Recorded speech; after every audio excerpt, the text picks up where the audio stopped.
अस्सलामु अलैकुम। आप देख रहे हैं सदाए पाकिस्तान टीवी।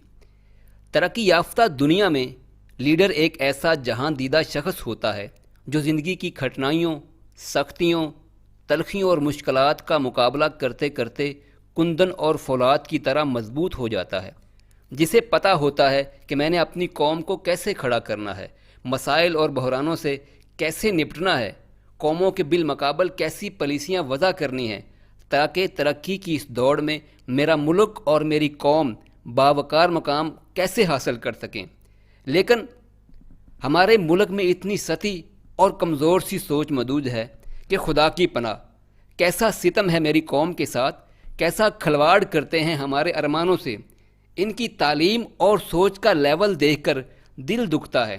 बिलावल जरदारी की तकरीर के वो बोल, जब बारिश आता है तो पानी आता है, जब ज़्यादा बारिश आता है तो ज़्यादा पानी आता है। ऐसा लगता है जैसे कोई प्राइमरी स्कूल में पढ़ने वाला बच्चा तकरीर फरमा रहा है, जिसे ये तक नहीं पता कि अंडे दर्जन के हिसाब से बिकते हैं या किलो के हिसाब से। ये ज़बान की गलती नहीं है, बल्कि ये लेवल है इनकी तालीमी काबिलियत का। ये सोने का चम्मच मुंह में लेकर बड़े होने वाले हमारे सियासी लाडले रहनुमा, जिन्हें ज़िंदगी की तलखियों, परेशानियों और मसाइल से कोई वास्ता नहीं पड़ता। इनकी सियासत के अभी दूध के दांत नहीं गिरते, ये मुल्क पर हुक्मरानियों के ख्वाब देखने लगते हैं। इन लाडलों की क्वालिफिकेशन क्या है? बस इतनी कि एक जरदारी का बेटा और भुट्टो का नवासा है, दूसरी मरियम नवाज साहिबा नवाज शरीफ की दुख्तरे नेक अख्तर हैं। वो बड़े बड़े सियासी जोकर जिन्हें 40-50 साल हो गए सियासत में आए हुए, उनकी कनपटियों के नहीं बल्कि पूरे जिस्म के बाल भी सफ़ेद हो गए। ये महज मफादात के लिए इन सियासी बच्चों के सामने बिछे जा रहे होते हैं। इनकी तारीफ़ व तहसीन के ज़मीन व आसमान के कलाबे मला रहे होते हैं, जो ख़ुद को सियासत के गुरु और बुर्ज समझते हैं। लेकिन इन सियासी बच्चों के सामने बड़े फरमा बरदार और मुअद्दबाना अंदाज से खड़े होते हैं। इनकी पार्टियां हराम की कमाइयों से ज़मीर फरोश एंकर्स और कॉलम नगारों की पूरी फ़ौज को ख़रीद लेती हैं, जो इनकी झूठी अजमत के गुण गाते हैं। आम पाकिस्तानियों के सामने इन सियासी बच्चों की बेवकूफ़ियों और लाउबाली रवैयों को खुश रंग लिबादा पहनाकर पेश करते हैं। अभी पिछले दिनों तक पूरी की पूरी PDM, जो कि सियासी गिद्धों का प्लेटफार्म थी, वो इन्हीं लाडलों के हाथों खिलौना बनी रही। क्या पाकिस्तानी कौम इस कदर बांझ और अपाहज है कि हम इन वडेरों और खरबपतियों की औलादों को ही अपना रहनुमा बनाए रखना है? ये सियासी लाडले जो हुकूमतें तो हमारी गर्दनों पे करते हैं, मगर ना इन्हें हमारी तालीमी अदारे पसंद हैं और ना ही यहाँ के हस्पतालों से अपना इलाज कराना पसंद करते हैं। क्या पाकिस्तान सिर्फ इन कमज़ोर किरदारों के लिए हासिल किया गया था? कैद आज़म की रहनुमाई में हमारे बड़ों ने बड़े ज़ोरों और मुश्किलात के बाद ये वतन अजीज़ हासिल किया था। बड़े अहदो पेमा हुए थे अल्लाह से कि हम इस मुल्क को इस्लाम की तजर्बा गाह बनाएंगे, मसावात, बराबरी, अदलो इंसाफ का माशरा होगा। लेकिन ये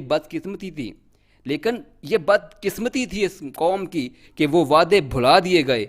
वडेरे जागीरदार, बदकुमाश अशराफिया और अंग्रेज़ की तरबियत याफ्ता फ़ौजी और सिविल अफसरशाही शुरू दिन से ही हमें विरासत में मिली थी, जिनके बारे में कैद आज़म को सख्त तशवीश थी। उनका पूरा प्लान था कि हम पाकिस्तान से अंग्रेज़ के परवरदा ख़ानदानों को महज अपनी दौलत और जगीरों की बिना पर ओहदे और वजारतें नहीं देंगे, बल्कि वो जगीरदारियाँ जो अंग्रेज़ साम्राज्य के तलवे चाटने से हासिल की गई थी, कैद आज़म उन्हें ख़त्म करना चाहते थे। मगर ज़िंदगी ने वफा न की और उनके साहिब अजीमत और बाकिरदार साथी अफसर शाही की मकरो फरेबी और महल्लाती साजिशों का शिकार हो गए और मंजर से हटा दिए गए। ये मुल्क बददियानत सिविल व फौजी ब्यूरोक्रेसी, जागीरदारी और बदकमाश अशराफिया के कब्ज़े में चला गया। फ़ौजी इस्टेब्लिशमेंट ने पहाड़ जितनी बड़ी गलतियाँ की। इन गासबों के साथ मिलकर मुल्क अजीज़ को शदीद नुकसान पहुँचाया, मगर इसके बावजूद ख़ुद को संभाल लिया, अपना इमेज बहाल किया, फ़ौज को दुनिया की तरक्की याफ्ता फ़ौजों के बिलमुकाबल खड़ा किया, एटमी प्रोग्राम को संभाला दिया, रूसी भेड़िए को शिकस्त दी, 3 गुना बड़े दुश्मन भारत को उसकी औकात में रखा, अमरीकियों के संग आए नीटो के 40 के करीब मुल्कों को अफ़गानिस्तान में ख़वार करके रख दिया। जो आए तो पाकिस्तान को ख़त्म करने के लिए थे, اب ایک ایک کر کے بھاگ چکے ہیں۔ ان کا چودھری امریکہ بھی شکست سے دوچار ہو چکا ہے۔ دہشت گردی کی جنگ جو 20 سال سے جاری تھی، جس نے پاک وطن کو آگ اور خون سے تڑپائے رکھا، پاک فوج کے شیر جوانوں نے اسے کیفر کردار تک پہنچا دیا۔ کراچی کے خونی بھیڑیے بھی انجام کو پہنچ چکے ہیں۔ پاکستانی قوم الحمدللہ بحرانوں سے نکل چکی ہے۔ جنرل اشفاق کیانی جیسے خاموش طبع جرنیل نے مشرف کی حماقتوں کا ازالہ کیا، فوج کو سیاست سے نکال کر اس کے اصلی کام پہ لگا دیا۔ رحیل شریف کے بعد جنرل باجوہ بھی اسی روش پہ کاربند ہیں۔ پروفیشنل کے اعتبار سے پوری قوم پاک فوج سے مطمئن ہے، مگر وڈیرے، جاگیردار، بددیانت کھرب پتی سیاستدانوں کے لچھن اور اطوار جوں کے تور رہے۔ مجال ہے قوم کو کوئی ٹھنڈی ہوا کا جھونکا ان کی طرف سے آیا ہو۔ ان بہروپیوں کے دو ہی روپ ہیں، ایک حکمرانی کا، دوسرا مافیا کا۔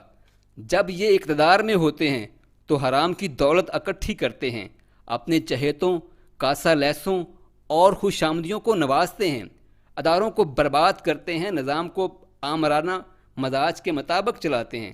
لیکن جب اقتدار سے دور ہوتے ہیں تو یہ مافیاز کا روپ دھار لیتے ہیں، کبھی آٹا غائب تو کبھی چینی غائب۔